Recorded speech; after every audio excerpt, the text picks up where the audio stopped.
kijkers in hele wereld, shalom. Met Marco Imadi uit Nederland. Wij zitten met onze Turkse broeder in onze kerk. Merhaba, nasılsın? Sağ ol, teşekkür ederim. Azerbaycan hemşerim, canım benim. Ay canımsan. Senin Canım. ismin ne oluyor? İsmim Yaşar. Yaşar, sen Türkiye'den gelmiş. Türkiye'den gelmiş evet.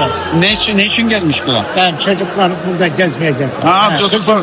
Kızım burada. Ha, Wow. Kızım burada. Kız- Damat burada. Ya, Geldim gezmeye. 3 aylığına geldim. 1 ay baktım. bir ay kaldı. Ha. Benim konağımsan burada. Sen- Ya, Senin ismin neydi? benim ismim Marco. Alko? Marco, alkol. Marco. Alkol. Kulak sahiptir ya. Marco. Marco. Ya, Marco sağ ol, teşekkür ettim. Bundan Ya. sonra gelirim. Senin yanına ziyareten gelirim. evet, İnşallah. sen her zaman hoş geldin. Lieve kijkers, ziet, hij is de Turksman. Hij komt uit Turkije hier. Maar maakt dus dat hij zit in onze kerken. Dat gaat over religie. Ik ben echt veranderd. Want omdat ik ben veranderd, ik had net vrienden uit Toronto, Canada hier zijn. Helemaal kom uit Toronto hier bij bezoeken. En mijn genomen naar de kerk op. Zij zien met zijn familie daarop. Maar hij komt uit Turkije. Hij is met mij naar de kerk gegaan om te vertellen wie liefde is. Kijk, iedereen zijn dorstig hongerig voor de liefde. Eigenlijk, kerk is niet voor religie. Voor liefde is om te bij licht en lief laten schijnen van de volkeren. Sen şahsen geldin kiliseye. Şahsen şey yaptım adını sende. Ben de gidip onların bir şeylere, töresine bakın diye. Aha. Bakın ne olur bir şey olmaz. Onlar bizim camileri gelir ziyaret Amen, ediyor amen. değil mi? Biz de bunu ziyaret Biz de ediyoruz. onların şeyine karşı saygı duymamız Amen. lazım, ziyaret etmemiz lazım değil mi? Amen. Sen böyle İsa yorumla. seni seviyor. Evet. Ben sana sordum kendine ki hayatımda ne olur. Evet. Ben nece İsa beni değişti. Evet. Ben çok pis insan yedim. Evet. Ik was heel slechte man, maar Jezus mij veranderde. Evet. Werk van Jezus is de verandering. Amen. Evet. En ik heb uitgelegd hem wat betekent het is volbracht, het kruis.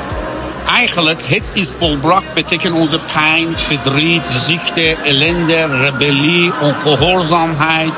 En de vloek is doorgebroken. Misschien veel mensen weten niet wat het betekent, het is volbracht. Ellende is volbracht in onze leven. He? Ben diyorum ki o çarmıh üstte yazıp her bir şey bitti. Bitti. Her bir şey bitti, halleluya. Bizim günahlar, bizim ağrılar, bizim zibillik, pis şeyler, Bu şeyler hepsi yetti. hepsi bitti. Görürsen ona göre o çarmıh üstte yazıp her bir şey bitti. Ve Rab bize yeni hayat verdi. Amen. Yaşasın Türkiye, yaşasın Azerbaycan, yaşasın Hollanda. Bless Canada. Hallelujah.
مثل یه دشت خشک و بی عبورم که سالهاست از بوی بارون دورم، ترک نشسته رو لبای یه خاکم تو این سکوت تلخ و درد ناکم، نه سایه‌ای نه چشمه امیدی، نه روزنه‌ای به صبح سفیدی.